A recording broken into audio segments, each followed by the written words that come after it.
Player 2 has joined the game.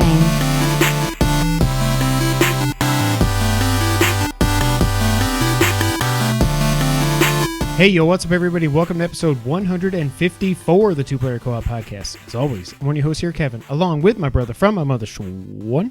How we doing? Oh, I moved the mic. Better now. Better now. Not around. Hey, if this is the first time you're seeing us, this is the Two Player Co-op Podcast where every week, except for next week, two brothers get together to discuss the world of video games and everything that we think you need to know in that world. If you like that, make sure you hit the like button, hit the subscribe button. I don't know where I'm pointing because I don't know where the buttons are, but go ahead and share the video with your friends and family. If you are listening on audio services around the multiverse, make sure you go to youtube.com/2playercoop. Drop a subscribe, drop a like. It really helps us out, and we really do appreciate it. I would like to give a shout out to our Patreon peoples. Producer, Steve Appleton. Our affiliates, Logan Wilkinson, James Solar, and Nick Shafani. Thank you guys so much. Again, every time I say this, it's like it just hits me, and I'm like, wow. Wow. You like us. You really like us. Was that Reese Witherspoon? No, that was the mom in Mrs. Doubtfire. What's her name? Martha. Sally Field. Yeah. Same time. Field or Fields? Field? I don't know. Either way, we seriously appreciate you guys so much. Hey, what? I don't care. I personally don't care about the game tonight because I've already won for the week. Well, it's a weird... Nick Chubb got 80 yards for the touchdown. No, but Matt Breda does. 1 carry, 83 yards, and a touchdown. Wow. Jimmy G is 0 for 2 for 0 yards. Odell Beckham Jr., the leading passer for Cleveland, 1 for 1 with 20 yards. Baker Mayfield, so awesome. Chubb is 2 carries for 5 yards. Okay. So you're saying there's a chance. I just got a new shirt. Again, this is the third time in 3 weeks. Tune back to the next episode. Whatever. Tune in to the next episode to see the 4th shirt, which is my favorite shirt that I got. But that'll be a week later, but we'll get that to here in a minute. We'll get to that. We'll get that over to here in a little bit. We'll get to that here in a minute. But if you want to get cool shirts, you can go to teespring.com/stores/2playercoop like some of y'all have been. I don't know who's some of y'all are buying shirts and not telling us. But it makes if you buy a shirt, let us know. We'd love to know. Just tweet at 2playercoop. It means the world to us that anybody would actually buy these shirts, other than our mom and us. Well, they don't count in that number. We bought them separately. That's true. But seriously, tweet at us. I don't know who's buying these shirts, but you guys are making us so happy every time I check Teespring. It's like, wow, you've got $3 you can cash out. Thank you. But seriously, tweet at us at 2player_coop. It means the world to us. We also have a Twitch page. There's no point. Twitch.tv/2player_coop. Well, we got to figure out the internet up here. So there will be no podcast next week because I will be at the beach. Bashing. It will be the bash at the beach, which is way better than what happened this weekend. So no podcast next week. We will have a Mario Maker going up next week. I keep saying it's the last one, but I don't think we're ever going to stay stop. Away from this game. I got inspiration. We're going to record it after this, so Sean hasn't seen it yet, so he doesn't know. But I got inspiration for another speed run. I don't think it's that difficult, but of course, I know what the course is, of course. I haven't thought any of my levels are tough. I hate you. Well, no, but I mean, that's just how it is. Here's what I want to do. I do want to go back. Because I went back through because I was bored and I watched the... I wonder if you still have the record on my speed run. I haven't checked, but I assume I do. I mean, I did that about as perfectly as you could do. Yeah. I want another shot at the Desert of Desertion or whatever it's called. Desert of Despair. Desolation. I don't remember what it's called. I think we're going to do another... We're at least going to do one more Mario Maker Let's Play because I was watching that. I was like, I was tired. I had to put the kids to bed. I wasn't drinking. I was very frustrated. And then I went back the week after and I did beat it and I tweeted that. But I want another shot at that on this channel. Gladly. Good. So yeah, check that out. there's not a lot of wrestling, or Well, that's what happens when you look ahead at the rundown. There's not a lot of video game news this week. This is going to be a Bill Simmons. free-flowing conversation that occasionally touches on mature subjects. Yes. So that's what we're going to do. What the heck? I don't have all my notes in here. Can I just say, notes in my headphones? I don't know if this is correct, but according to my watch, it was a high of 67 in Memphis today. That felt and right. It was glorious. We had the glorious. same thing? Okay. All right, so there's my thing there. Before we get into any video game or nerdy stuff, I want to talk about wrestling because... Which is not nerdy at all. Okay. But I've never been... Between Friday and Sunday, Raw, I don't even care anymore. I already wrote that show off, so I didn't care. But Friday, I was like, SmackDown on Fox, this is going to be good. We kick it off with The Rock and The Man making fun of King Corbin, who, just let me remind y'all, I was on the hate train way before any of y'all were. You're like, no, he's good in NXT, blah, blah, blah. No, he sucks. He still sucks. Although I do appreciate him. Like, I appreciate... I don't know if it's X-Pac heat or whatever you would say, but like the heat that he gets, I kind of appreciate it because he knows how stupid he is and he embraces it. And Rock kicking his ass, Becky kicking his ass, that was awesome. SmackDown, they built... What's going on? You have like, I don't know if it's yours, you have like a long hair. Yeah, right there. Just grab and just do this and see if the hair comes out. I don't know. Maybe, I don't know if it was attached and it was just a wayward hair. It was a wayward hair. I need a haircut really bad. Hopefully I'll get it before the beach. But SmackDown was good. They build this up as being WrestleMania 2. And again, I should know better. Like DC trailers, I should know, other than to get my hype up, other than what we're going to talk about here in a little bit. SmackDown was good. It was almost not even a wrestling show. But it was just such a wannabe spectacular. As soon as Braun did this with Tyson Fury, I was like, uh-oh. That's so stupid. I'm just so sick.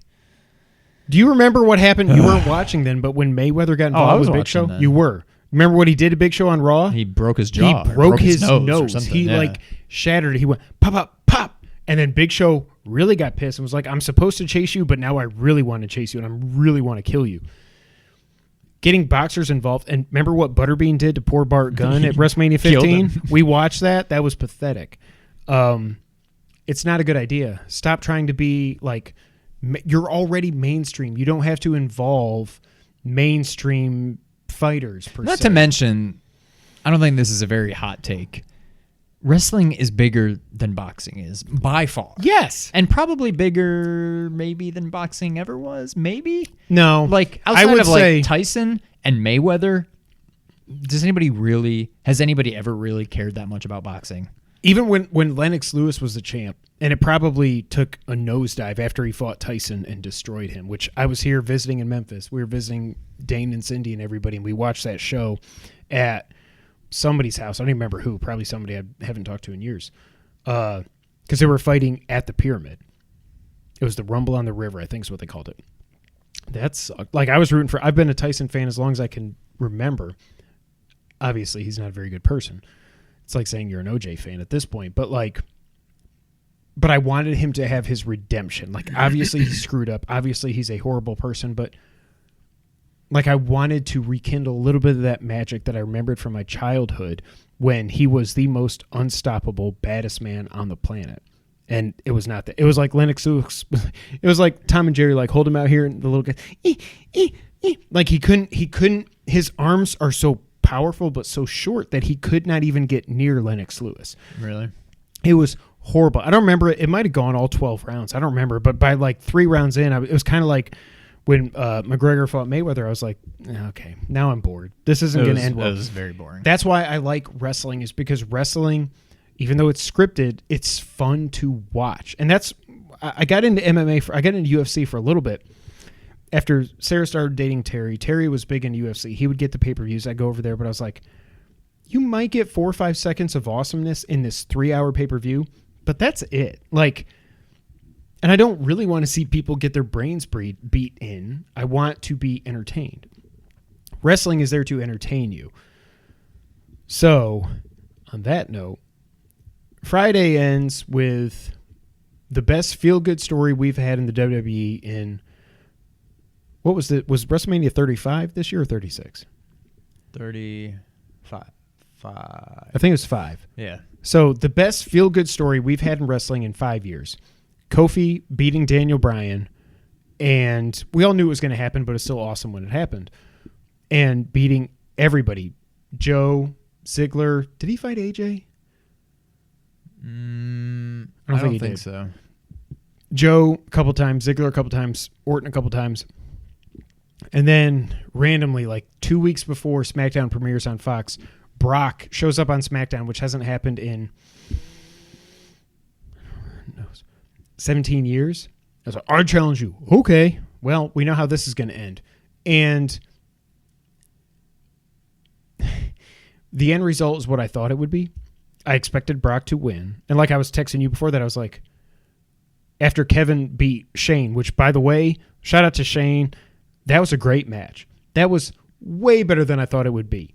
Shane took a freaking frog splash through a ladder. The ladder broke. If I'm 49 and I can take a bump like that, more power to me. But after that, I was like, man, it would be fun if we got Owens versus Lesnar. Assuming Brock's going to win. The main event starts. Before they could even get the Ghost Recon Breakpoint graphic off of the screen, which that game sucks apparently. It's like a 55 on Metacritic. Kofi runs at Brock. Brock catches him. F5. 1, 2, 3. That's it. So that was insulting enough. Then Rey Mysterio's music hits, and I'm like, because there's like 5 minutes left in the show, I'm like, holy crap, Rey's going to take the title. That sucks, but at least Rey can walk out of here as the champ. That'll be so cool. Rey walks out, and he's got a big guy with him. He's like, oh, man, Dominic's there. And then I'm like, that's what I thought. And I'm like, wait, that ain't Dominic. Cain Velasquez takes off his shirt to reveal his dad bod. And I've seen Meltzer tweeting all this stuff about how he's in way better shape than anybody in WWE or AEW, blah, blah, blah. I don't care. And I'm one to talk. I get that. Well, I'm not saying he's not in good shape, but like, I think really what he's saying is he could probably just kill anybody that doesn't mean he's in better shape. Correct. Like, but whatever. I'm sure he's in great shape. He looks like me without my shirt off. I'll be at the beach next week if you want to see. And then he goes out there, and I had heard rumors for a long time that they were trying, well, not a long time, maybe the last month or so, they were trying to book Kane and Lesnar at some point. I didn't know it was going to be for the title. No, that's just stupid. Like, I'm fine with it. Just, it's kind of like, except not nearly as good, but back when they were doing the whole Brock and Goldberg thing. That was fine. It doesn't need the title involved. Right. Until WrestleMania, yeah. So, this is fine. I would love for Brock to just show up however often he wants and just not be involved in the title picture. And if you want to have him fight Cain Velasquez, that's got to be Kane. Like, great. I'm all for it. Keep him out of the title picture. If he's only going to show up so often anyway, do whatever you want with him. Just keep him away from the title picture. I have zero problem with that. To involve the WWE title is just stupid. So, Kane gets in the ring. Not the Kane you think of when you think of wrestling. And he double legs him, takes him down. Whap, whap, whap, whap. Brock runs away. I'm going to go back. No, I'm not going to go back. And that's how the show ends. And it's like in my mind, I thought, man, I'm so sick of this crap. This is why I want AEW to succeed so badly. It's not that Kofi lost. It's how he lost. And it's that he was just a cog in this bigger story, which he deserves so much better than that. Fast forward to Sunday night, which honestly I forgot the pay-per-view was even happening because they announced 3 matches, and then Sunday they announced the 4th, and then once the pay-per-view went on the air, they threw in 4 other matches. I forgot the pay-per-view was even happening. Nick and Ernie and us were tweeting back or texting back and forth. I was like, oh crap, I forgot this was even on. So I started going back and forth. Don't care about this. Don't care about this. Becky beat Sasha for some reason. Apparently, I mean, I actually missed it, but apparently that was a really good match. It was, but Sasha should win the belt. Like, I'm wondering, I see no scenario in which Becky doesn't end up on SmackDown. I wonder if they just say to protect her, she gets drafted, and they just say, well, you need to drop the belt. Champ. No, they just say you got to drop the belt, tournament or whatever for the title. And I bet Sasha is the next Raw Women's Champ. And I would bet Becky gets drafted, and they just say, well, you can't have that belt on SmackDown. You got to forfeit it. Yeah. That's kind of what I think happens. And then I tuned back at the very end, actually right after the bell, which sucked, but Roman and D-Bry beat Rowan and Harper. And I missed those two matches. I missed basically the only good part of the You missed the pay-per-view. only good part of the pay-per-view. Brian extends his hand, and then he pulls it back, and he's like, no, we don't shake hands. We hug. And he puts his hands up. And I still, for a second, I still thought he's going to go back to being heel. And then Roman's like, yeah, whatever. And they hug, and then the yes chants. And I was like, as much as I love heel Daniel Bryan, I want it to be okay to root for this guy because he's the best wrestler on the planet, period. There's no, well, this, that, whatever. He's better than anybody in WWE, better than anybody in AEW, better than anybody in Japan, period. He's the best wrestler on this planet. So that was awesome. But then he walks out, and as he's walking up the ramp, he kind of goes, oh. And everybody on Twitter was like, oh, my God. Because the camera cut away as soon as he, like, stumbled. And it was like, because he was holding the back of his head. And it's like, oh, my God, no. I think he's fine. It was all just him selling, it was weird because when he was in the ring and he was hugging and doing the yes chants, he wasn't selling the injuries at all. So it was a little bit concerning. Bunch of other matches happen. Nobody cares. Then we get to the main event, and I'm like, okay, I'm going to switch off Sunday Night Football. It's time for The Fiend to take the title against Seth Rollins. And I switch over. I'm like, oh, my God, the cell's still red because I didn't see the Becky and Sasha match. I'm like, the cell's still red. Why are you doing this? Seth comes out first. Bray comes out. He's got the lantern still, which was awesome to see. And they have a great match up until the point where it goes completely sideways. And well, not to mention, not only is the cell still red, the lighting, they did the cane lighting. Well, that's like, exactly what I was saying back before The Fiend ever wrestled. I'm like, how do you build this guy like this and then just have him under the lights? Yeah. Right. I feel like you kind of have to, red is probably a little weird, but like dim the arena lights, like turn off the crowd, like do something. Like, it'll have some kind of, but the red is just stupid. So while they're wrestling in the cane lighting, it's a good match up to a point. And then Seth hits, somebody counted this, 11 curb stomps. And Bray kicks out at 1. Pedigree kicks out at 1. I'm like, he's going to do this. No matter everything else that's happened, at least they're going to get this right. I should have known because what have I said to you, Nick, and Ernie ever since this started? The answer is WWE is going to screw this up. Mm-hmm. And WWE completely screwed it up. They made me more mad than anything in the history of WWE that I can remember. And so Seth hits him with a bunch of chairs. Then he hits him with a ladder. Then he puts a chair between the ladder, puts the ladder on his face. Grabs a toolbox full of tools, apparently, because it's making a lot of noise. Hits the toolbox onto the ladder, which has a chair in between it multiple times. That's not enough. So then he goes and gets a sledgehammer. Bear in mind, these wrestlers used a giant Harley Quinn mallet earlier in the match, and that was okay. So he goes and grabs a sledgehammer. And one hit to the toolbox on the ladder with a chair in between it on a guy who has a huge mask on his face. One hit, and the referee stops the match. In a Hell in the Cell match. And immediately, me, Nick, Ernie, you, everyone in the arena loses their friggin' minds. And I'm like, for me, it was finally the straw that broke the camel's back. I canceled WWE Network. Now the problem is my payment went through a day before, so I'm like, dang it. I've never felt so insulted as a wrestling fan as I was on Sunday night. And that's saying something. All you have to do, like Brandon Stroud, who I've mentioned on here and on Smark Shooters and everything a million times, all you had to do was just do the most obvious thing. Bray comes in, he kills Seth, he gets the title, and that's it. And then you figure it out from there. Even if he doesn't keep the title, if it like somebody was on Uprocks or something was saying, even if he just throws it in the garbage because he just wanted to kill Seth, he didn't even want the title.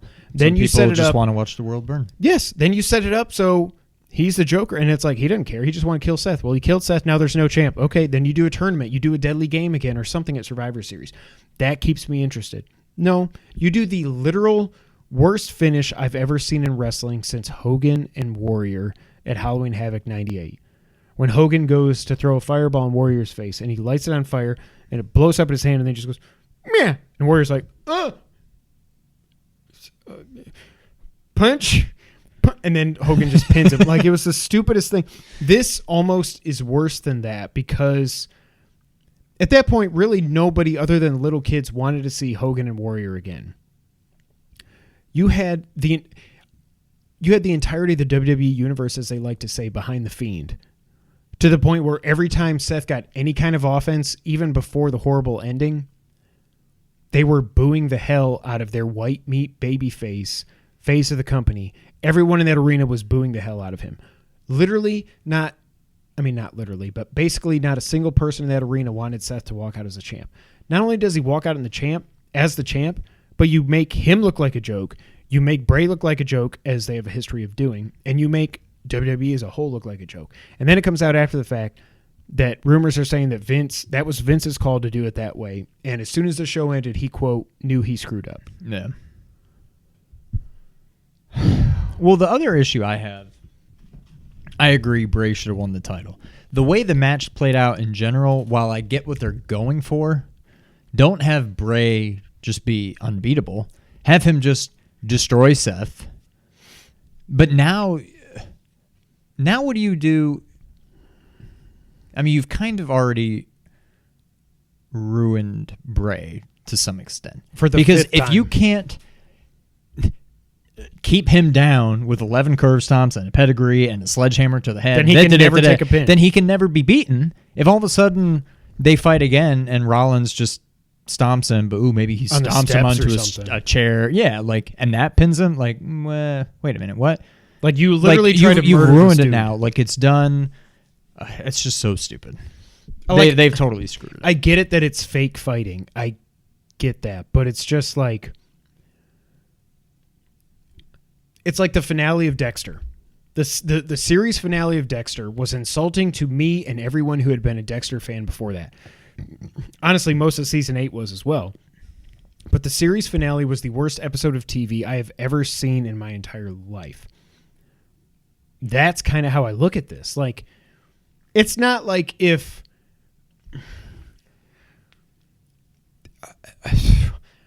the Warriors are up 3-1 on Cleveland and then they lose the NBA Finals. That's real competition. That's just, it is what it is. If you're a Warriors fan, that sucks. I'm sorry. But this is scripted drama. Like I've always said that this is a soap opera for guys. And you couple this with the nonsense on Friday, the Lana and Rusev and Lashley for some reason, nonsense on Monday with a guy who very publicly is married to this woman and very happy with her, and then you just throw it into... I should be okay with it because it is a soap opera, and people that are on TV shows and movies, they kiss other people and they make out and they have relations with people that they're not married to. It's all acting, but it's like... It just goes too far to where like WWE's tweeting about it and everything. It's like the whole kayfabe thing, I don't know, man. But it got to the point where I just said, that's it. I quit. I'm done. Will I stay that way? I don't know. But their next show is the Blood Diamond show in Saudi Arabia, where it's like you're just paying off these murdering psychopaths that run the Saudi government. Like King, what's his face? I don't even know. King Shits for Bricks. I don't know what his name is. But like, that's the next show. And then you're like, when they sent me my cancellation email, and they're like, "Are you sure you want to miss Crown Jewel?" Yes, I am. I don't care anything about that. I don't care about Team Flair versus Team Hogan. I don't care the Hogan saying, "I promise you I'm going to get physical with Flair." That does not sell me on a wrestling pay-per-view. No, nobody wants to see that. At all. It is... I've never been this frustrated, and the more I thought about it today, the more angry I got. or the angrier? Can you say more angry, or are you just angrier? I think any word that you can say it You can is say also more. correct to just say more blah. The more pissed off I got, the more I thought about this. Again, it's wrestling. I get it. But then, like, I don't remember if it was Matt or Nick or whoever tweeted it from the Bucks, where they're like, Yeah. AEW will be back on Wednesday nights. And that's literally, at this point, the only thing I care about. I'd already given up on Raw. I had hope for SmackDown. That was squashed really quickly. And then my collective hope in WWE was gone on Sunday night. Now I'm just like, I'm AEW and that's it. I don't care. Like, Yeah. I mean, even when, I don't know, probably 10, 11 years ago, probably, when I first just stopped watching WWE, it was just I just lost interest. yeah. I was never like actually just angry at how stupid it had become. I was just like, I don't need to watch this every week, and I gradually just stopped watching. Every time I knew there was like a pay-per-view, I'd read what happened and increasingly see more and more names that I didn't even know, but I was just like, whatever, I'd lost interest. Now I'm just like, I'm making it a point to just like, no, I'm done. I canceled WWE Network. If I really feel like watching a pay-per-view, I'll sign up with a new email address and watch it for free. Exactly. I'm like, I'm not going to give you I'm not giving them any more money. Yep. So, yeah, I'm ready for AEW. It just sucks. Like, I've been a fan of WWE since 93, 94, when Diesel started coming up. For some reason, I don't know whatever made me even realize that Diesel was a thing. It must have been Tom Johnston, because he was a WWE fan before that. I got hooked on Diesel, which made me realize his buddy Sean was even better. And from then on, I've been watching WWE pretty much nonstop since 94, 95. NWO, Attitude Era, Invasion, as much as they screwed that up. There's so many things that it kept me interested, but it's like, really, the only thing that could bring me back as I sit right now is CM Punk. And CM Punk on an FS1 studio show, I don't care about that. It's like I tweeted the other day, too. I tweeted this after Friday, not even knowing how bad Sunday was going to be. But after SmackDown, I said, this is why I keep fantasy booking CM Punk coming back. Because that at least gives me some kind of hope, even though it gets squashed every time there's a pay-per-view or a big show or anything. Instead of CM Punk, because I said to Nick or somebody, I said it to Nick. I don't remember if it was on Twitter or I texted him, but I was like, but just imagine if after Brock beats Kofi, instead of, I didn't know it was going to be this, but just imagine if after he beats him, there's a couple minutes left in the show and then Cult of Personality hits. It doesn't make up for Kofi getting squashed, but it at least keeps me invested in what's going on. Then they throw Kane out there and then they do Sunday and I'm just done. Yeah. I'm with you. So before we get to the thing I really want to talk about this week, I rewatched Saturday night Dark Knight Rises because I was feeling the hype from Friday. Obviously, that character is not in Dark Knight Rises, and we'll get to that here in a second. But I was like, there's nothing I want to play, and is this movie as bad as I remember it being? I think I like that movie a lot more than other people, than a lot of people. It's not as bad as I remember it. The only thing I don't like is the whole part where Batman's doing like his rehab. And I'm like, okay, can we get Batman back already? Like, that's the only part where I'm just like, this is, I wouldn't say it's stupid, but I feel like it drags it a little bit. But everything up to that point and everything after when he's like back, I think it's great. Yeah, so all the way up until Bane spoiler alert for a 7-year-old movie, you don't care. Up until Bane breaks the bat, it's awesome. Even though it's weird that they go into the stock exchange and it's the middle of the day and they come out and then it's night. Whatever. It was still cool because we got the bat, the bat wing, whatever they called it in this. That was awesome. The chase was awesome. His new gadgets are awesome. Bane is incredibly imposing. Time to go mobile. You think this gives you power over me? Like, everything Bane says is awesome. I'm so glad also that Nolan went back on what he said and redubbed everything. Because remember, if you remember when people saw the first 5 minutes or whatever it was before a Mission Impossible movie, I think it was. And it's like, everybody was like, this is awesome. I have no idea what the hell this guy's saying. And Nolan's like, no, it's my artistic integrity. I will not read it. And then he's finally like, yeah, I don't even know what the hell Bane said. So they redubbed everything Bane said. It's still the third to me in the Nolan trilogy. There's just so many weird things. Like, the whole plot centers around Bruce and Talia. I can't remember. Miranda. They make this clean energy thing. Well, just be careful. This might turn into a nuclear bomb. Oh, man. I hope it doesn't turn into a nuclear bomb. And then it does. Not only that, but it's got a freaking countdown. Stupid. The everything in... Batman's in this movie. It's 2 hours and 45 minutes long, I think. Maybe 2:40. He's in it for 20 minutes, maybe. And it's like, Bruce... Ra's al Ghul. How are you alive? Why are you Yoda all of a sudden? Oh, very conflicted you are.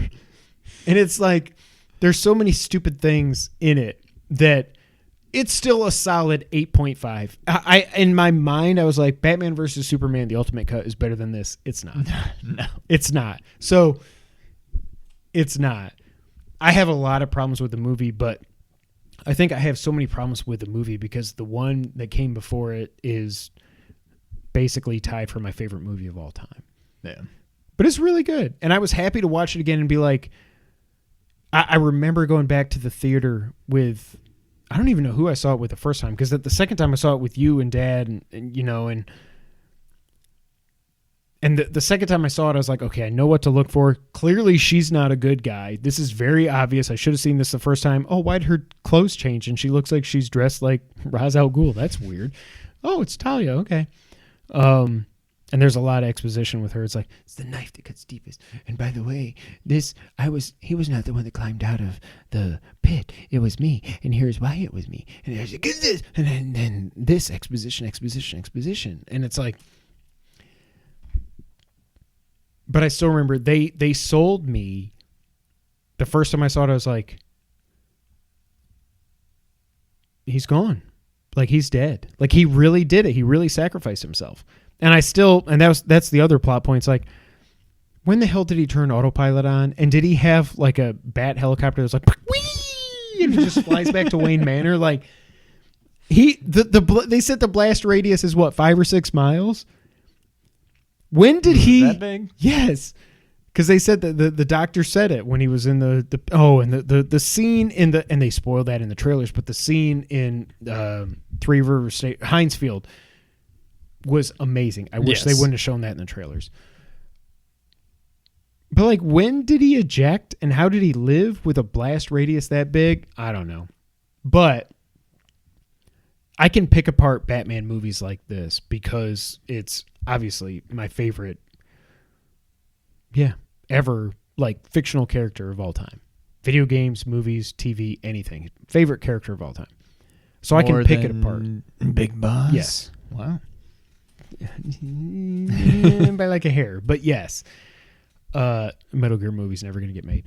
But I was pleasantly surprised that it was nowhere near as bad as I thought it was in my head, thinking that it wasn't as good as Batman vs. Superman. I agree. I haven't seen it in a while, but I know that I like it. I mean, with the exception of the rehab stuff, but whatever. Meat, hot, meat, hot, meat, hot. All right, so now, speaking of Batman, all right, now look. Spoiler-free thoughts on Joker. I'm just going to tell you right now, we are going to get into spoilers because I really don't think you can even talk about this movie without spoilers. And by the time this goes up on Wednesday, hopefully you've already seen it. If you have not, there will be time codes down below if you're listening on audio or if you're on YouTube. There will be time codes. We will not spoil anything for you unless you just don't know how to do the time codes. So spoiler-free thoughts. really quickly before we get into this movie. This is one of, and it's like I was going back and forth with Solar on Twitter. I don't know if you saw it, but this is one of the best movies I've seen in recent years. Yes. Does that mean it's my favorite? No. Because, like I said, Link to the Past is perfect, but my favorite game ever is Metal Gear Solid 3. It's kind of how I rationalize this. But this movie is so freaking good. And it is not, shockingly, what the media made it out to be. Sean, do you feel like a mass murderer after watching it? A little bit. No.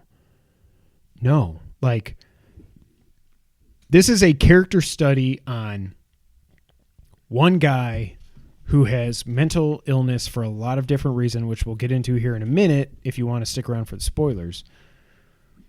It's a character study on that and how that can go wrong if a lot of other things happen to make it go wrong. Again, we're going to get in spoilers here pretty quickly, but spoiler-free thoughts, Sean. I had said it before, but I was looking forward to this movie. Not as much as Endgame, but more than any movie, in quite some time. And that is, while maybe not a total 180 from where I was, I just didn't really care originally. And I was curious today, so I actually went back and looked at some of the teasers, which I thought there was more. The only real teaser I could find before we started getting actual trailers was the one where you just see Arthur standing there and like the footage kind of goes by. That doesn't even look like him. That was like before he lost all his weight or something. Like he looked totally different in that little 15-second spot. And I had very high hopes for this, and it is rare that I go into a movie. I went into Far From Home pretty much with this high of hopes, and it did not deliver. It was good. It didn't live up to my hopes. Maybe that's my own problem. This exceeded it. Yeah. I don't know what the last movie I saw was that, and I feel like we've had this talk before, and I just can't think of what movie it was, but whatever that movie was the last time that I've seen a movie and I just couldn't stop thinking about it for days. And I'm trying to think of what that movie would have been. Is it A Star Is Born? That crossed my mind, but I don't think so. I'm trying to think of another movie I've seen that like since we've been doing our podcast, within the last 2 or 3 years, something that I saw that just really made you like think. I don't know what it was, and that's how I feel about this. Like, I've not stopped thinking about this movie since I saw it. Yep. And I think that's, obviously a sign of a very good movie is that it stays with you and it makes you think. Yep. I loved Endgame, and I thought about it for a while after, but it was just like, my thoughts are, man, that movie was good. It was just the best thing ever. This is like you really like think about it, and like there's so many different ways to dissect it, and it was unbelievable. It is unbelievable. I really think I would give it a 10 out of 10. Again, it's up there now. When I talk about Dark Knight and Logan, that are just great movies that are not superhero. Obviously, he's not even a hero, but superhero movies, they transcend that. This does that, but I don't know that I would say more so, but it's even further removed from even being like, it was never a superhero or comic book movie, if you even want to call it that. Like, there are some things that, it helps to know. Everybody knows about the Joker. Judging by the reaction, I don't think they do. Yeah. But, like, you don't need to know the first thing about the Joker to go into this movie and enjoy it. Like, exactly. It could have just been about... It didn't even have to be an origin. It just could have been a story about, well, here's this guy who blah, blah, blah, whatever, and it would still be a great movie. It's made all that much better by tying it into, Joker and the whole DC thing, but like it almost didn't even need that somehow. Oh God, I don't know. It's easily a 10 out of 10. Gosh, I don't know. I mean, Endgame's still number one for me. Yeah. Easily. I mean, especially just this year alone. But I mean, this is a number 2 for the year easily. And I mean, I don't know where it falls all time. Like, it's not one of those like epic kind of movies that just like. Yeah. It's not Jurassic Park or Dark Knight or Endgame. Yeah, it's just good. I mean, it's just a fantastic movie. A movie with a $50 million budget, I think maybe it was 60 or 65, that made in its opening weekend worldwide $235 million. So they've already blown it out of the water when it comes to profitability. This is also the first time in recent memory that I've seen a movie and I've been like, if so-and-so, in this case Joaquin, does not win an Oscar, I'm going to be legitimately upset. Like, if he's not at least... Oh, he'll be nominated. He freaking better be. But I just worry in this age of wokeness and everything that he's not going to be because they don't want to celebrate. We'll get into it here in spoilers. So yeah, let's cut it there. If you have not seen Joker, this is your spoiler warning. Look at the time codes. If you're watching this separately, because I think I'm going to break this out as a separate video because I think it deserves it because there's so much to this movie and it's so much more than what people made it out to be. We are giving you all the warnings in the world. I'll give you another 20, 30 seconds as I talk through this. Sean, check my fantasy score. So this is your spoiler warning. If you have not seen Joker yet, I promise you do not want this to be spoiled. I want you to go down into the comments or into the description and look at the time codes and go to the next thing on the docket, which doesn't say Joker spoilers in all caps. This is your warning. We're going to talk about spoilers now. How's my fantasy team doing? I don't know about your fantasy team, but I'm looking at ESPN. You have no field goals, but you've gotten 2 extra points. That doesn't help. Kittle's the leading receiver with 10 yards. But Chubb only has 20 yards. Doesn't matter. He's outscoring. You've outscored him by 1 point so far. And I need to make up 8, so okay, great. Nah, you got time. All right, so that's enough spoiler warnings. This is your last warning. Again, if you're watching this as a separate video, it doesn't make any sense. Just go watch the 2-Player Co-op podcast. This is your last warning. We're going to get into Joker spoilers in 3, 2, 1. Spoilers.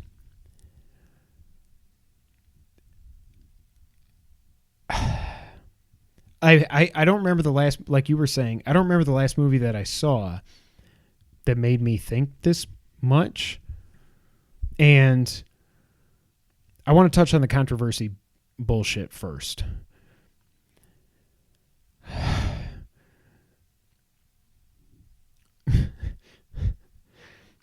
It'd be like going to watch a Ninja Turtles movie and being like, well, that's weird. There's 5-6 foot tall anthropomorphic turtles walking around that have ninja skills and stuff. Like, do you not know who and what the effing Joker is? Are you kidding me?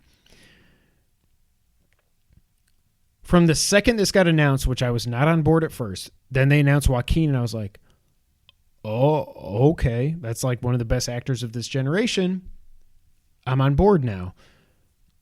But it's a Joker movie. Like, the Joker is a mass murdering sociopath who is bat crazy.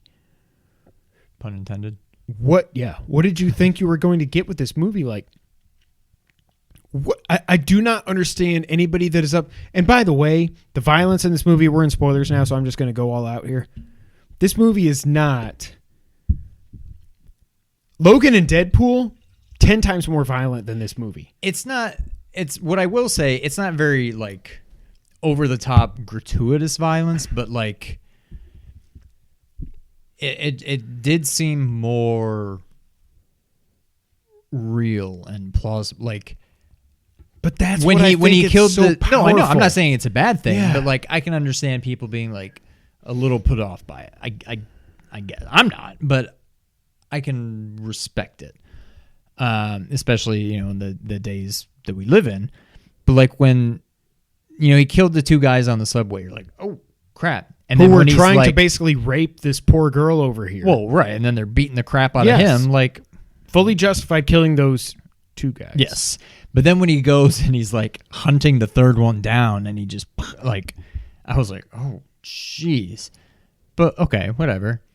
And then the big dude in the apartment, I was like, that was a little gratuitous. Like, I mean, I'm no prude or anything. It didn't bother me, but like, at least it was off camera. Like you see Joaquin a little doing bit of it. Yeah. this, and you see the blood do this. But like when he went, there was a knock at the door and he grabbed the scissors, I was like, oh my God, I don't want to watch. What's going to happen? And I did not know it was going to be them. I thought it was going to be the cops. yeah. But when it was his 2, one buddy and one not buddy, I was like, oh man. And then that's the scene from the trailers when you just see him with the white makeup and he's like this.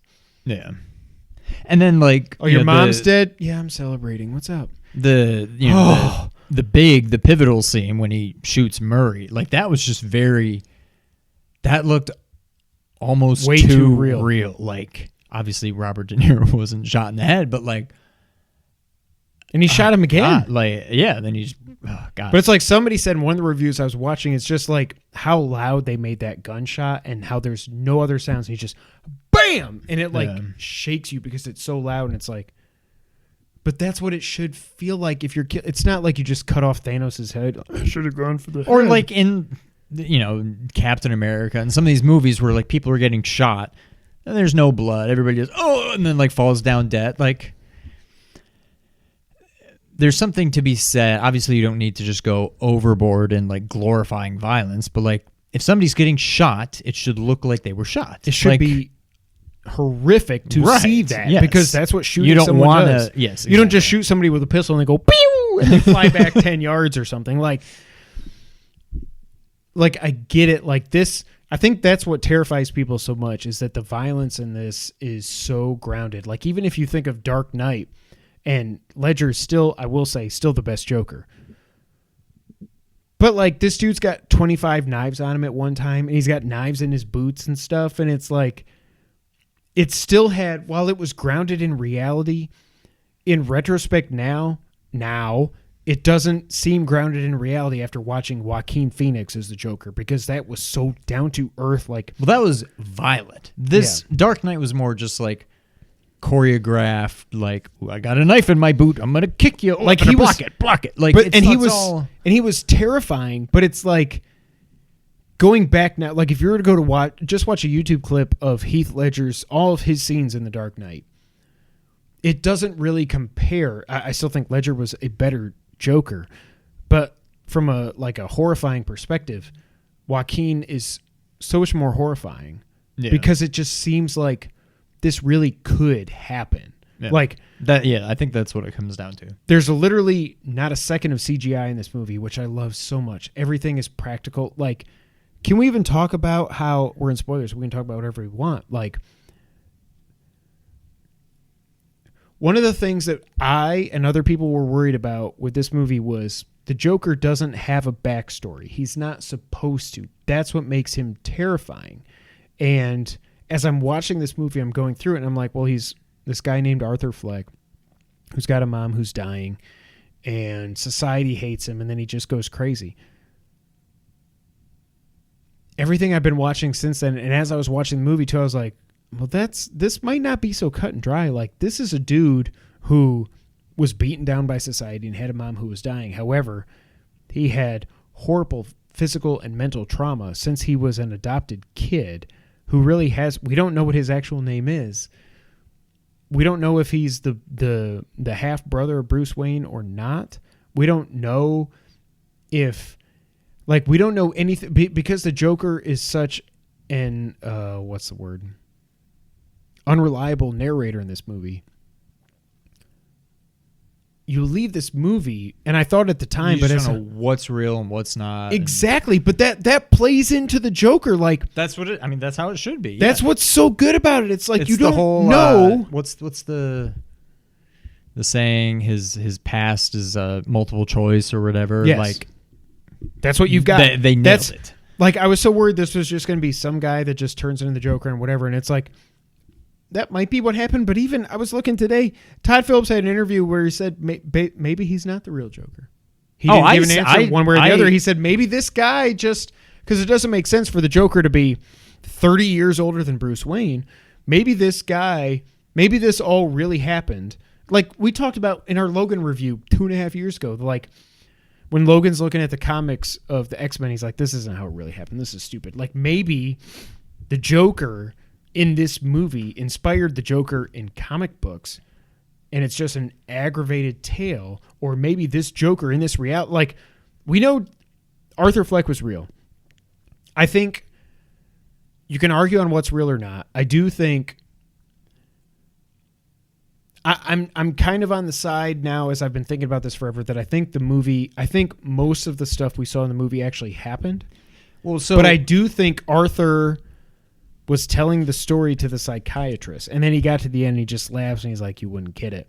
Like I do think most of the stuff happened. Like a lot of people are theorizing that when he gets hit by the ambulance, it wasn't just all in his head. It was some real story. It was him telling the story, not just And some people think once that ambulance hit him, he was dead, and he was just thinking of himself.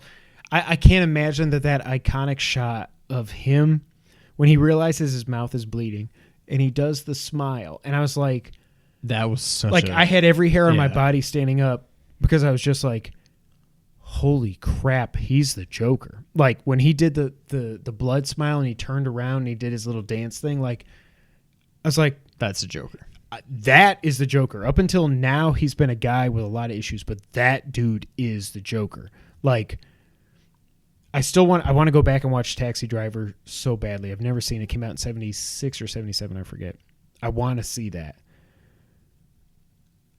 But it's like... Well, so I agree. Like, I think... And I said this... I mean, I said this not long after the movie, and it was like one of the first things that popped into my head after the movie is I don't believe this is the Joker. Because the Joker, as much as he has different variations, he's ever present also. He's always like a kind of a criminal mastermind and this like diabolical genius. And Arthur Fleck is not that. I'm just putting this up so I don't forget for what I was going to say. What I would say, like you already kind of said, is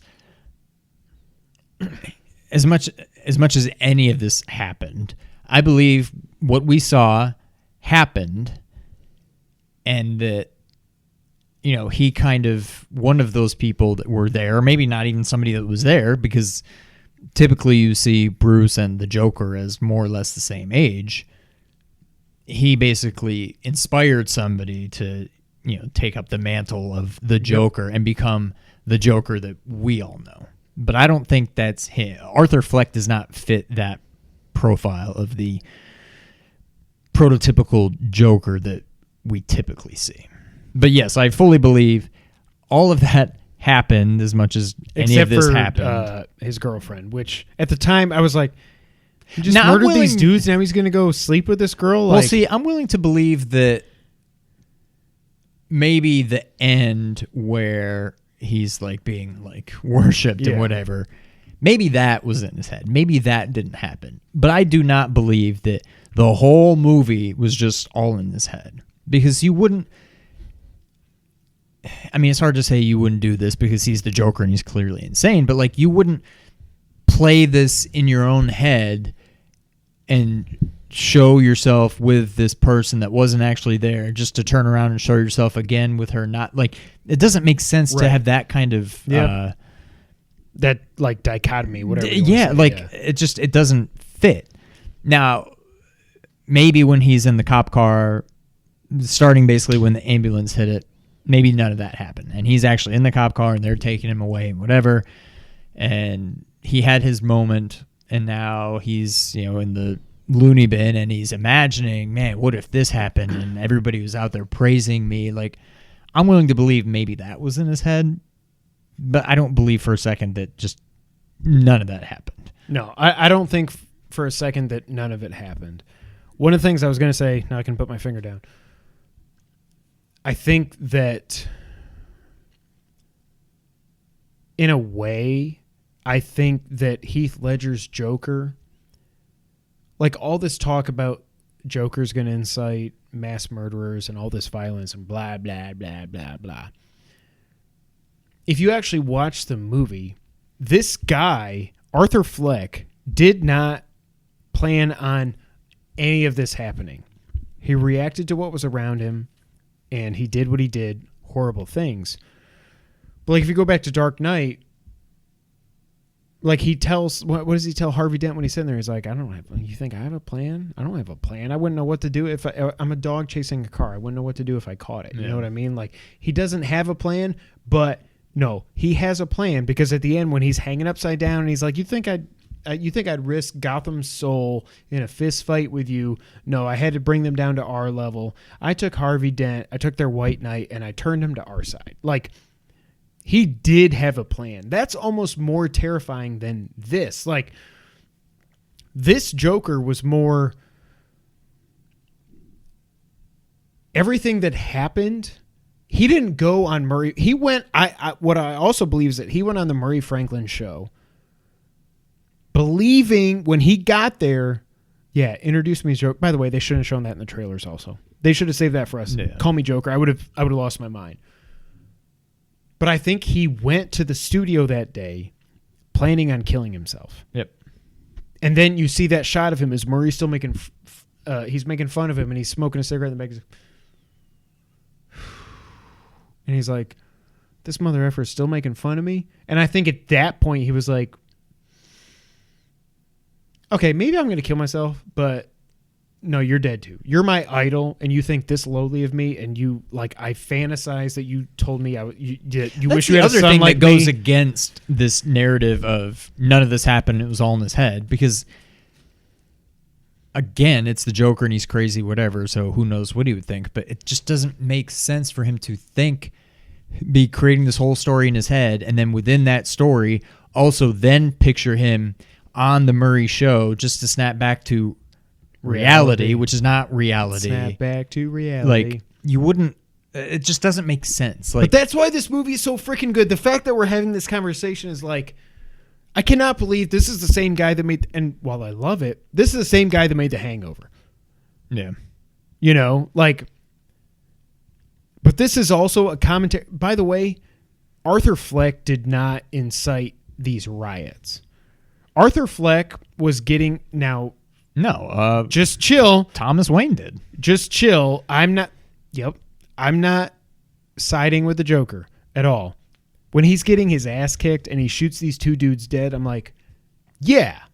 Like, self-defense, he saved this woman from probably getting raped, whatever, because of his uncontrollable laughter, which is just so freaking haunting and real, which is even crazier. I'm not going to do it here, but I was practicing that in my car the other day. Because, it came on the radio. It was like, in theaters this weekend, Arthur Fleck, blah, blah, blah. Joaquin Phoenix is the Joker. And then they play, a clip from the movie. And he does his laugh. And I'm like, I'm by myself. Let me see if I can do it. And I think I did pretty good. But there's a clear delineation when he shoots those two dudes in self-defense. The other guy runs. He shoots him in the leg. He keeps running. And like you were saying, then he hunts him down. It's like, bam, bam, bam. But again, he just happened to be on the subway at that time wearing his clown makeup. I think it was after he got fired, right? Oh, was after he punched out or something? I think this was after he was fired, yeah. Yeah. So the media then takes this story and is like, there's a crazy clown murder on the loose. And Thomas Wayne's like, yeah, these people suck. All you little low-level people, you're all a bunch of clowns. Like, the fact that our media, not the media in the movie, but the media, our media, takes this and is like, the Joker's inciting all this stuff. The Joker didn't incite anything. The Joker literally didn't do anything except... No, the media in real life is doing what the media in the movie did. Like, thank you. They are. They're, trying to... Now, that being said, I did read about this thing where... I don't remember where it was. I want to say California. A bunch of people evacuated a theater during the showing of the Joker because somebody came in wearing a backpack, walked to the front of the theater, and everybody, I'm pretty sure it's probably a pretty packed movie, and he's looking for a seat, but everybody saw him walk up to the front of the theater with a backpack on, and people started freaking out, and everybody like ran out. Do you know you can't fit an assault rifle in a backpack? Fair, but like I can't say that. I don't know what I would do in that situation. Right. If we went to see it and like somebody walked up, like I did have my knife. I will say that I had my knife. I might. I mean, I don't know what I would do, but yes, the media is just. But it's like that. But that's what I'm saying. Like Arthur Fleck didn't spawn this revolution in this movie. It was the media, and it was Thomas Wayne speaking down to the lowest of the low, whatever you want to call it, in Gotham City that incited this. He said, "You're all a bunch of clowns," and they're like, well, screw you. We are clowns then. Yeah, hell yeah. We're all clowns or whatever. And it's like when we see all the trailers and the set videos of stuff of the scene on the subway when Arthur's the Joker and he takes the mask off and there's a riot and all this other stuff. It's like, but it wasn't in my mind. I pictured he's with all his homies. Like this is his people. No, he was just trying to get away from the cops. He saw all these jokers, so he was like, well, I'll take a mask, I'll put it on. And then somebody bumps into somebody, which is how real life works. Somebody bumps into somebody, they don't know what happened. Somebody gets shot. That's not how real life works. But sometimes somebody gets shot for something stupid. Everybody freaks out. The cops are there. There's 150 people here that have clown masks on, and they're like, no. The cop, like, what if you think the cop shot this guy? For no reason. You're going to tackle the cop whenever the Joker goes away, throws his mask, and he goes up. Like, this, I think...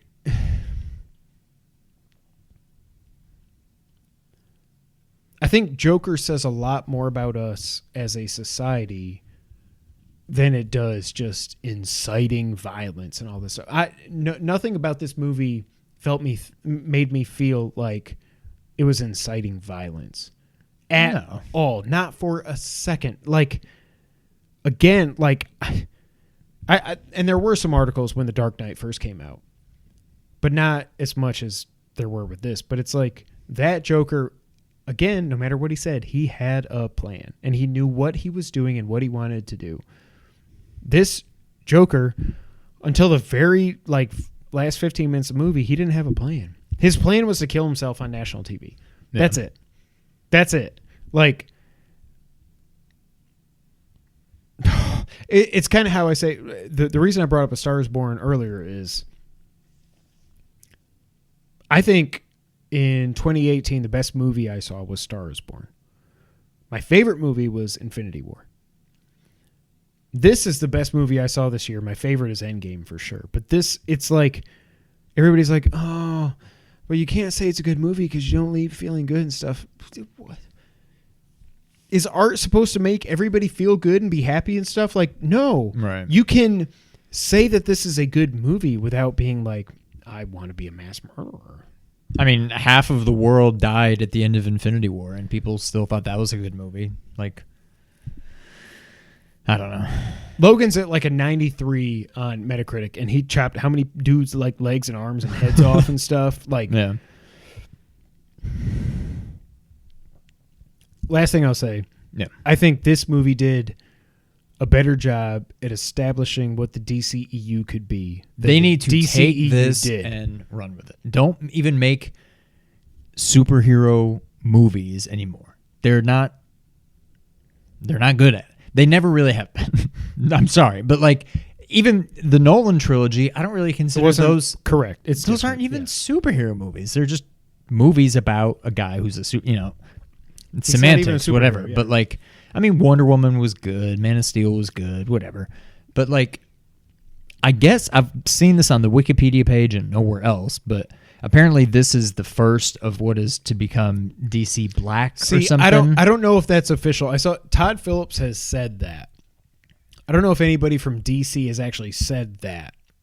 So I don't know. Now, there's only certain things, and I can't really think of much outside of Batman and the Batman universe that really works with. Yeah. You can't do this type of movie about like you can't General do this type Zod. of movie with anybody else. It doesn't work. So I don't know where you go from here. It worked basically with Batman. Like this Dark Knight was kind of like this. Yeah. Joker is very much I mean, it's the Joker. Once you get outside of Batman, I don't know how else that really works. Yeah. That's tough to do. Yeah, because no one else is You grounded. could maybe do it with Catwoman if you do That's it the right. only thing I was going to say is Catwoman for sure. But I don't know. So the thing is, like, I guess Joaquin has been on record saying he's like, I can't do this again. And I get it. We saw what happened with Heath Ledger. But man, I would love to see him even just one more time. Like, and I don't really think you do Joker 2. I don't think Joker 2 can happen because No, it's already happened. yeah, like how do you what do else a can you- Joker? How do you do a sequel to this? Like, I don't think you can. I think you have to do, and they're not going to do it. But I think if you were going to bring him back, it has to be in the Batman or the Batman 2, I guess. But again, that's what years? That's probably 5 years from now. If we get to the Batman 2, it'll be 2024. If the Batman even happens. I mean, But like he said, Todd Phillips has said this doesn't connect. It's basically an Elseworlds story. Maybe this guy wasn't even the Joker, but like, man, I kind of want him to be the Joker. Like, right, like I want more. In all honesty, they probably should just stop and leave it alone. But selfishly, I want more. yeah, But I don't know that there's a good way to do it. yeah. And I don't want Joaquin to like. I don't want Joaquin to like kill himself or anything. Like, if he doesn't think he can do this again, I get it. We've got this movie. It is what it is. It's great. I don't want him to have any. Well, I was watching an interview today. I mean, I don't know when it happened, but I was watching it today. Was it Kimmel? No, it was on. That was all staged. I watched that. His publicist came out and said, look, these late night interviews, everything is scripted on late night interviews. Like, that was a gag reel basically that they made. That was Joaquin in character yelling at the cinematographer. We played it up like it was a behind the scenes thing. He knew all about it. He knew Jimmy was going to play it. Jimmy knew he was going to play. Like, Really? Yeah. No, this was on some other show. I can't even think of what it was called. Between Two Ferns. And they were taking like viewer questions, whatever. And somebody wrote in, were you ever concerned about your, I don't remember exactly what they said, but basically your mental well-being taking on this role? And he said something, I'm paraphrasing, but something to the effect of, I'm sorry, it sounds kind of lame, but no. He's like, honestly, part of me almost wishes I was, because I think that'd be kind of cool, but no. And he's just very matter of fact about it. And they even talked somewhat about, would they ever do another one? And he definitely did. He's just like, I mean, I don't know. I'd love to work with Todd again, whatever, blah, blah, blah. But like, yeah, it sounds like Todd is completely open. If Joaquin were to say, I want to do this again, other interviews I've been reading, bits and pieces here and there, it sounds like he's got an idea for what he would do next. But in his mind, it's like, this is a standalone thing. I'm happy with what we made. But if Joaquin actually would come back, hell yeah, I'd do it again. Like, if he doesn't at least get nominated, I mean, I already don't watch the Oscars. I don't really care. But like, no matter what your leanings are on this movie, if that man is not at least nominated for Best Actor, then the Oscars are a joke. Also, we touched on this briefly, and there's not much to say other than just a statement of fact, but De Niro killed it in this movie also. Yes, he could have mailed it in so hard, but he was so freaking good. He was a late night talk show host. Yeah, he nailed it. To a T. Like, and just when he's like, you can make an there, argument he should be nominated for supporting actor. When he's sitting there with Joaquin, with Joker, and they're going back and forth, and it's just like, you can tell he's terrified, but he's also like, I think I can control this situation. Yeah. I think I can talk this guy down. And it's so subtle, but it's so well done. And of course, he was in Taxi Driver and all that. But like, I think he was phenomenal in this. And he was actually in it more than I thought he would be. It wasn't, his biggest part was obviously at the end, but like all the TV spots here and there and everything. And I don't know. I thought he nailed it. I thought there's no one in this movie that I thought was a bad actor or actress. I thought everybody was killed perfect. it. Yeah. It was so beautifully shot too. Like, you don't have to spend $300 million making a movie. Like, obviously, you couldn't make Endgame or any other MCU or DC movie without a butt ton of CGI. I get that. But, like, I hope this shows people that there are ways to do comic book movies without all of that. Yeah. You know, this movie's just, it's... I hate that it's getting the rap that it is. I'm definitely going to see it again. I'm going to convince Dad to go for sure. I can't imagine. Especially now that I know he liked Taxi Driver. I'm like, let's. There's work no this way out. he would not like this. Yeah. Yeah. My kids will never see this movie. Anything else? I think we touched on it all. Joker's amazing. Obviously, if you're still listening, hopefully you've seen it. Otherwise, we spoil the whole thing for you. That's it. News of the week. Spoilers are off. Spoilers are off. Sean, have you played anything this week? I have not. I have not either. I played Mario Maker. We'll see how that went here in a little bit. Sean, you want to get the news of the week? Sure. There was a report from Gizmodo because my doc didn't update, so let me just scroll back in my picks. Okay. There's a PS5 and Xbox Scarlet report from Gizmodo. The PS5 dev kit is codenamed Prospero or Prospero? What would you call it? Prospero. Prospero sounds very like Roman or Greek, I think. Prospero sounds very dumb American. I would probably say Prospero, like a All dumb right. American. The report says that both Xbox Scarlet and the PS5 will have cameras for streaming included. Scarlet will have a 4K camera with 2 milliseconds lag. The PS5 uses old technology. The source also states that both systems will have, quote, the greatest compute jump in any console generation ever. A follow-up, a Microsoft spokesperson told Gizmodo that there is no camera technology in development for Scarlet.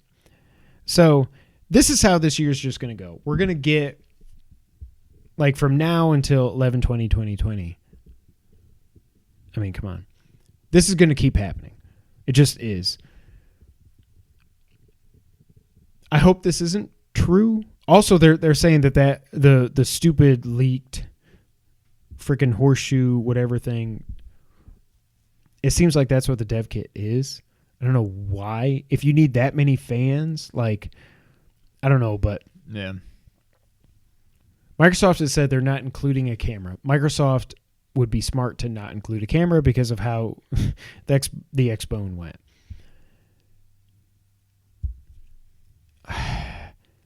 I feel like this is just, again, it's a slow news week, but I feel like this is not good. If it's true, it's not good. If it's false, then great. But I feel like they need to just, I don't even really like this, but leave the gimmicks to Nintendo. Just create a good system. And we don't need third cameras. parties. We don't need motion controls beyond, just nice, slight little whatever. Like, just give us a good system with good games. That's it. Maybe give us wireless VR or something. Like, but just stay away from all the stupid gimmicks. We don't need them. I don't want a camera. Like, already you're talking about that these next-gen systems are going to be as powerful as these high-end PCs with ray tracing and all this other stuff. Like, I don't need you to add in a freaking webcam on top of that. Yeah. Like, most people that have a PlayStation or an Xbox, the vast majority of people don't even think about streaming it. They just want to play video games. Yeah. And if they want to stream, guess what? They'll figure it out on their own. Like, this is stupid. Yeah. This is incredibly stupid. I hope it's not real. I don't know. But yeah, I mean,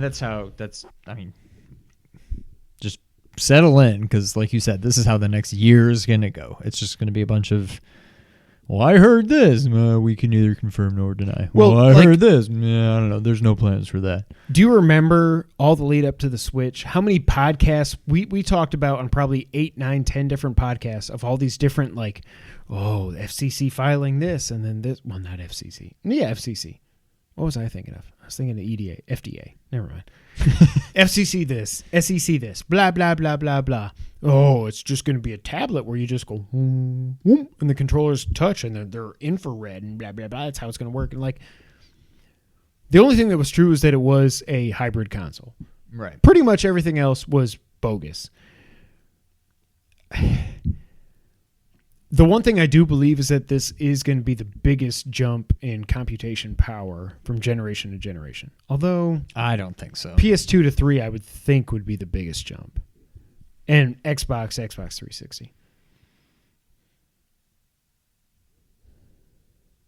Probably, but I mean, even 1 to 2 was a huge leap. Yeah. I feel like it's going the opposite way. Like the fact that we're going to continue. How many games can you think of that were released on PS2 and that also came out on PS3?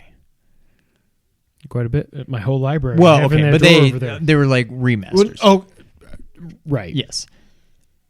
Versus like If you look at like Last of Us and Grand Theft Auto, how Metal many Gear games that came Solid. out on 3 that also came out on 4, like you should not be able to make a game run on PS3 if it was meant for PS4. right, Like, but you just said 1 to 2 was probably the biggest jump, right? I don't know about probably, Well- but it's in the conversation. Look at Metal Gear Solid versus Metal Gear Solid 2. No, yeah. Grand Theft Auto went from being a top-down car driving around game to Grand Theft Auto 3. Yeah. Like Battle Arena Toshinden. Yeah.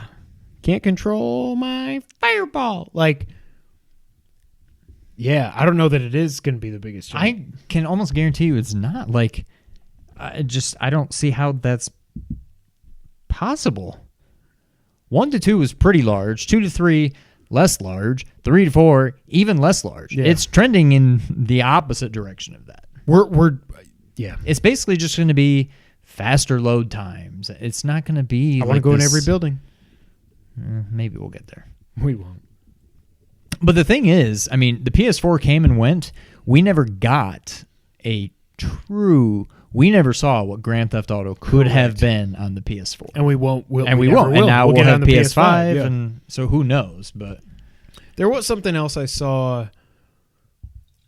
Rockstar said something about how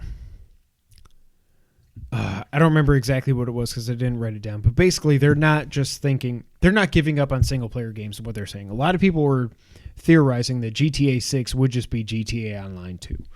And whatever this quote was from Rockstar is that that's not the case, which makes me very happy. I do want a GTA Online 2, but I want GTA 6 also. yes, So, all right, next up, PlayStation Now got some changes. First off, they had a price drop. 1 month is now $9.99 per month, down from $19.99 per month. Who in the blue hell was paying $20 a month for PlayStation Now? I'm not even that interested at 10 a month. I'm not even that interested at 0, but thank you to Jason. Like, I'm going to try it out, but like 3 months is now $25. It used to be $45. A year is now $60 instead of $100. So that's a huge discount. And they said in their PlayStation blog post, they basically alluded to the fact that they're trying to be competitive with Xbox, is what they said. Good. You're cheaper than them, but you're still not as good as them because you can't download every game. So I don't want to stream games. Also, God of War, GTA 5, Infamous Second Son, and Uncharted 4 were added to PlayStation Now. They're available until January 2nd. I feel like you're going to joker me with that. Marquee titles like this will swap out regularly and will only be available for a limited time. Where'd he go? So, They will swap out regularly. What's crazy about this is now if you have a PC, you can get PlayStation Now. And as long as you have a DualShock 4, which if you have a DualShock 4, you should have a PlayStation 4. But if you have a PC, you can do PlayStation Now on your PC through their PlayStation app, whatever it is. You can play God of War and Uncharted 4. 2 of my top 10 games of all time, exclusive to the PlayStation 4, you can now play on PC. That's crazy. It's only until January 2nd. I mean, that's plenty of time. Yeah, I mean, you apparently they have a 7-day free trial is what I read somewhere. So it's like you can beat God of War and Uncharted in a week. Well, maybe not both at the same. Well, I mean, it depends on what your life yeah. situation is. Yeah. But that's awesome. Like I hope they're moving forward to the point where I don't expect anything more out of PlayStation Now and the PS4. I don't. Yeah. What I hope with the PS5 is that they craft something with PlayStation Now to make it competitive with Game Pass. Which still to this point, it's cool that it's cheaper, but like you can only download certain games with PlayStation Now. Like if you could download everything like you could as Game Pass, and again, Game Pass, if it's a freaking Gears of War 5 was a day one Game Pass available thing on Microsoft. With PlayStation, it's like you can play God of War a year and after it came out. Year and a half after. Is that what I said? A year and a half after it came out, and only until January 2nd. It's kind of cool that they do this where these titles won't be available forever. You know what I mean? Right. Like you get some urgency and stuff. If you want to play these games, play them now and everything. But I don't know. What do you think? I'm curious to try it out to see just how it all works. Pipes. But I don't know. I can't imagine it's something that I would continue to or ever pay for. It's so weird because I think even at the discounted price, I would rather just I'd rather pay $60 for The Last of Us 2 and own it. You know what I mean? Like than just, and it obviously won't be there at launch. They've made that very clear. But like, but if they aren't available at launch, like, I can pick up some of these games for super cheap. The ones that I actually want to play, like at GameStop or on, PSN sales and stuff. Like, I don't think the value is still there yet. Now, what I hope this gets to, again, like I alluded to earlier with PS5, is that PlayStation Plus gets you PlayStation Now. And it gets you PlayStation View.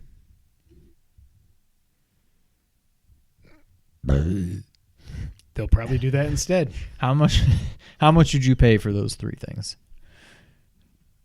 Would you pay what I pay now? $60 a year. But that's what I'm saying. I think that's what they have to do. But I don't think you're going to get all that for that same price, is what I'm saying. $100 a year. Even double it, $120. Well, but right now, think about it. You're paying $5 a month. It's like pointed up at the sky. You're paying $5 a month for PS Plus.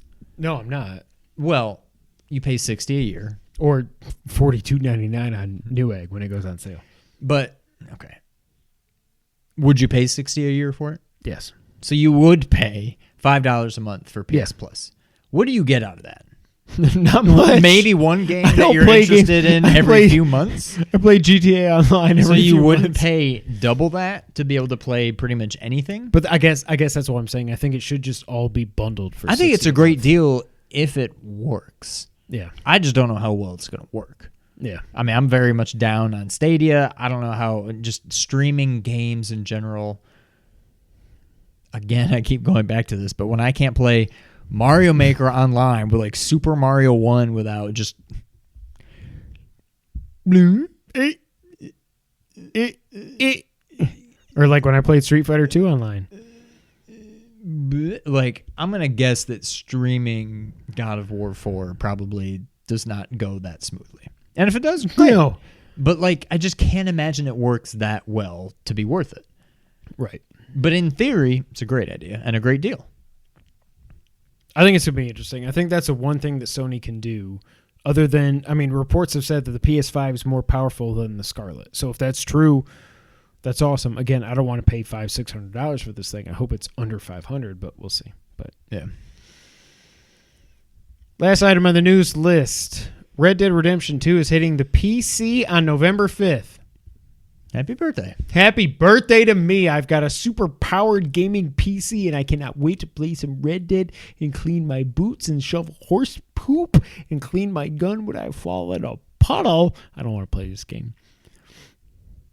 Although I do have to say, when I've seen it on sale, like Wario's tweeting, it's like $34.99 on Amazon. I'm like, oh, don't do it. I think I'd have to see it And for I didn't do 20 it. to be interested. Like, I don't know. The PC release will include visual enhancements and new story content, including bounty hunting missions, gang hideouts, and new weapons. Why are you talking about Because that's the only way I can get through this stupid news item.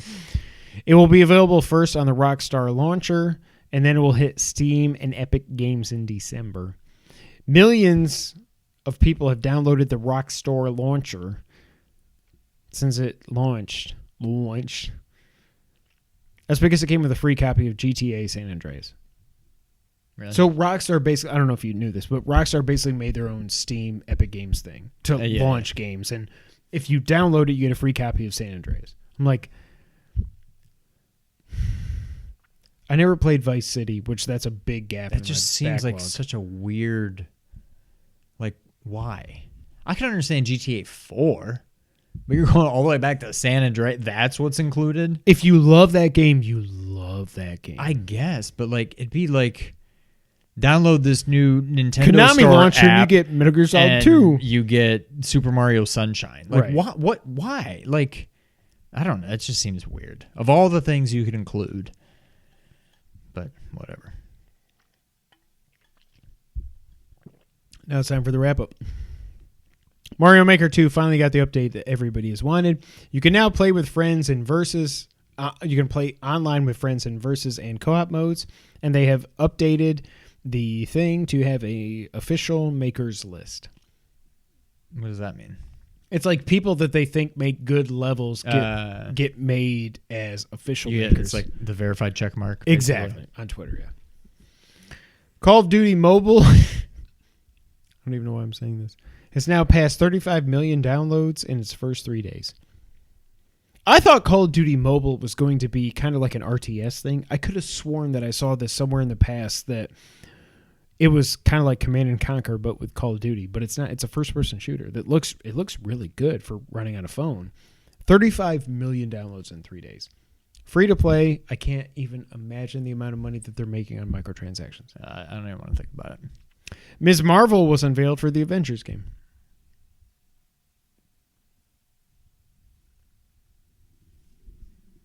To be fair, until the whole Disney Plus thing, Yeah.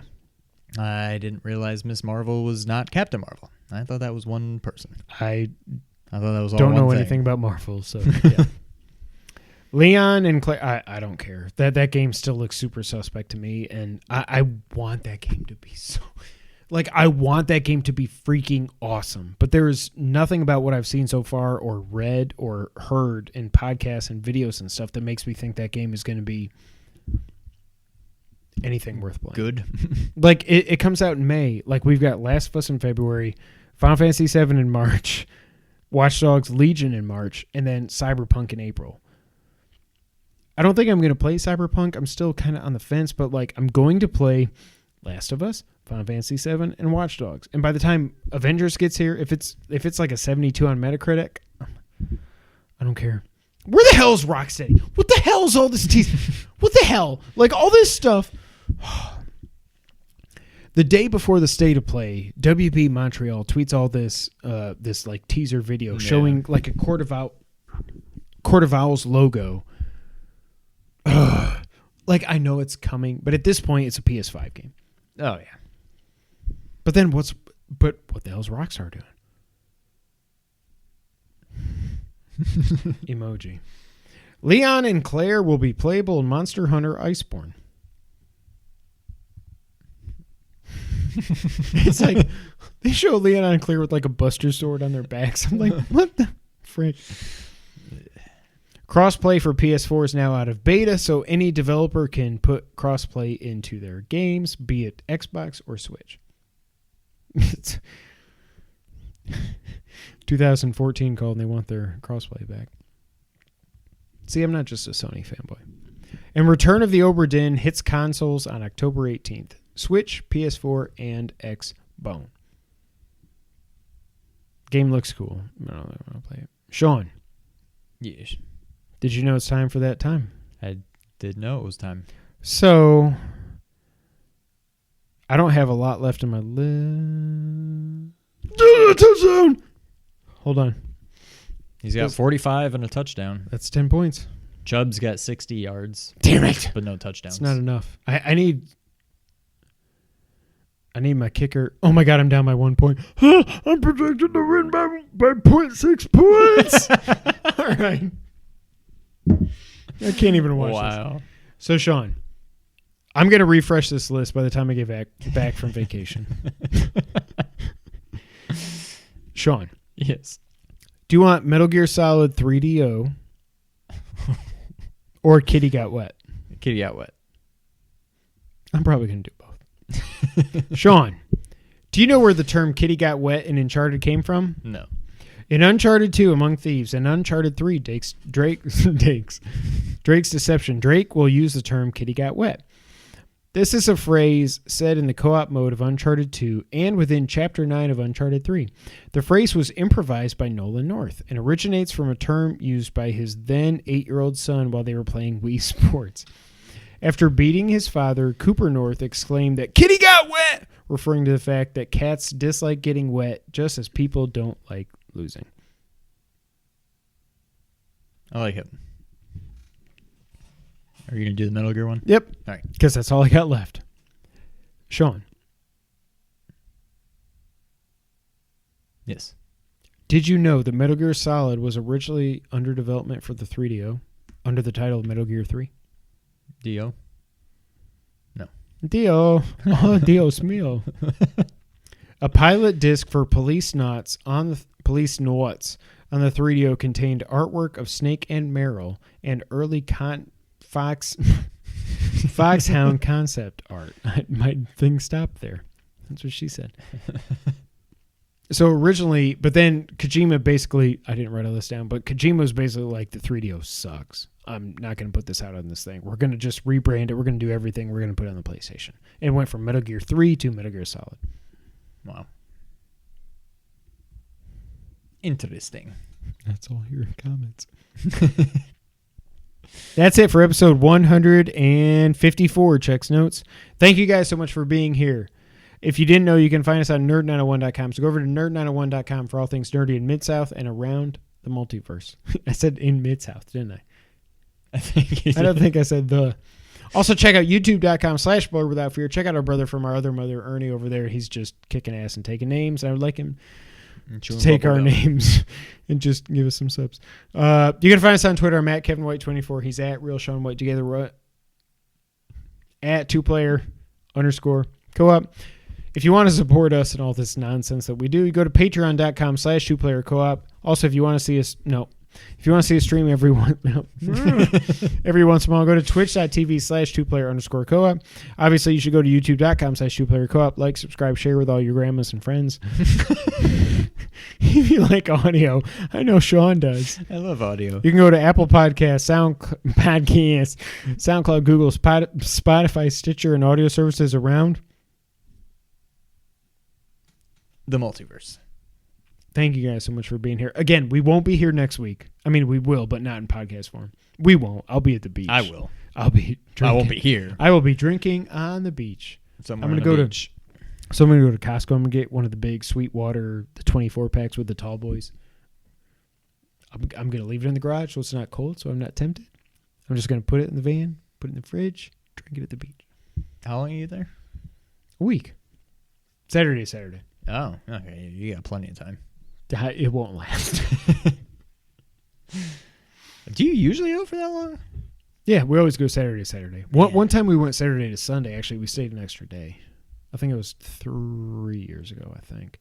The only problem with going to the beach is that it always is either when I'm going or coming back when Texas plays Oklahoma. Right. Yeah. This year it's when we're going, which it's probably best that I don't watch it, honestly. But yeah, probably. That's it. Episode 154 in the books. We'll see you guys in a couple of weeks. But until that next Let's Play, Sean, go ahead and take us out. Thank you for playing.